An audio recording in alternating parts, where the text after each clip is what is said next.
സ്ത്രീകളെ കാണുമ്പോൾ നഗ്നതാ പ്രദർശനം നടത്തുന്ന ഞരമ്പ് രോഗികളോടും തെരുവിൽ നിന്ന് പച്ചത്തെറി വിളിച്ചു പറയുന്നവർക്കുമൊക്കെ മറുപടി കൊടുക്കേണ്ട കാര്യമില്ല എന്നാണ് പണ്ട് പറഞ്ഞിരുന്നത്.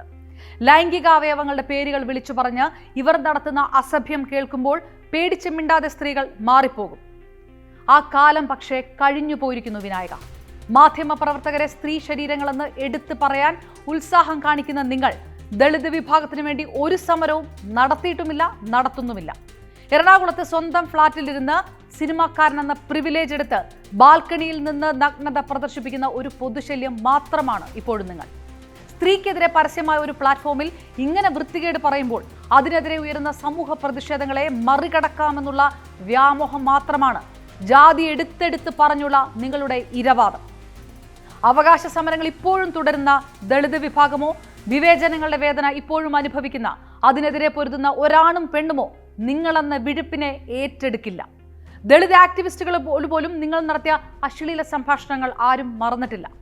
വിമർശനങ്ങൾക്ക് മറുപടി ഇല്ലെങ്കിൽ സ്ത്രീകളെ കേട്ടാൽ അറക്കുന്ന പച്ചത്തെറി വിളിക്കുന്നതും ആ പച്ചത്തെറിയൊക്കെ സ്വത്വവാദമാണെന്ന് പറയുന്നതുമൊക്കെ കേട്ട് കൈയടിക്കാൻ താങ്കളുടെ കൂടെ നിൽക്കുന്നത് അവകാശ സമരം നടത്തുന്ന ദളിത് വിഭാഗമല്ല, വെറും പെർവെർട്ടുകൾ മാത്രമാണ്.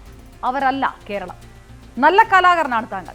കമ്മട്ടിപ്പാടവും ജയിലറും പോലെയുള്ള സിനിമകളിലെ നിങ്ങളുടെ ഗംഭീര പ്രകടനങ്ങൾ ഞാനടക്കമുള്ള മാധ്യമരംഗത്തെ സ്ത്രീ ശരീരങ്ങൾ തിയേറ്ററുകളിൽ പോയി കണ്ടതാണ്, പ്രോത്സാഹിപ്പിച്ചതാണ്. പക്ഷേ അതിനർത്ഥം ആ പ്രിവിലേജ് കൊണ്ട് നിങ്ങൾ പറയുന്ന അശ്ലീലത്തെ പുരോഗമനമെന്ന് കരുതുമെന്നോ കേട്ട് പേടിച്ച് മിണ്ടാതിരിക്കുമെന്നോ അല്ല. ഇനിയും വിമർശിക്കും. ആവശ്യമെങ്കിൽ ഷോക്ക് ചികിത്സ തന്നെ നൽകണമെന്ന് പറയുകയും ചെയ്യും. പറഞ്ഞവസാനിപ്പിക്കുന്നതിന് മുൻപ് ഒരു കാര്യം കൂടി. എൻ്റെ പേരിലെ വാലെടുത്ത് പറഞ്ഞ് ജാതി അധിക്ഷേപം നടത്തുകയാണ് ഞാനെന്ന ആരോപണങ്ങളുമായി നിങ്ങളുടെ പോസ്റ്റിന് താഴെ വന്ന കമന്റുകൾക്ക് ഒരു കവിതയിലെ 2 വരികൾ കൂടി പറഞ്ഞ് അവസാനിപ്പിക്കാം. പുലയാടി മക്കൾക്ക് പുലയാണ് പോലും, പുലയന്റെ മകനോട് പുലയാണ് പോലും, പുലയാടി മക്കളെ പറയുമോ നിങ്ങൾ, പറയനും പുലയനും പുലയായതെങ്ങനെ, പറയുമോ പുലയാടി മക്കൾ. ഈ കവിത എഴുതിയ ആ കുറിപ്പ് എൻ്റെ അച്ഛനാണ്. അതാണ് ഈ വിമർശനങ്ങൾക്ക് എനിക്കുള്ള മറുപടി.